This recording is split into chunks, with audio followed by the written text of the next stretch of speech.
In this tutorial, I'll show you how to upgrade or update your N8N installation, whether you're using the web version or the desktop application. Let's start with N8N Cloud, the web version.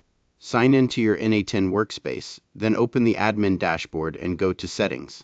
If your workspace supports manual version selection, choose the latest stable version and save your changes.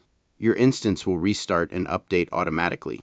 Some cloud workspaces are updated automatically by N8N, so you may not see a manual update option. If you're using the N8N desktop app, the process is just as simple. Visit the official N8N download page and download the newest version for your operating system. Run the installer and it will update your existing installation without requiring you to uninstall the previous version. After the update finishes, launch N8N and verify that your workflows, credentials, and settings are still available. Open one of your workflows and run a quick test to make sure everything is working as expected. It's also a good idea to review the latest release notes whenever you update.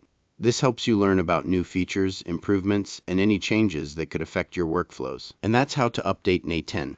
Whether you're using the cloud version or the desktop app, keeping N8N up to date ensures you have access to the latest features, performance improvements, and security updates.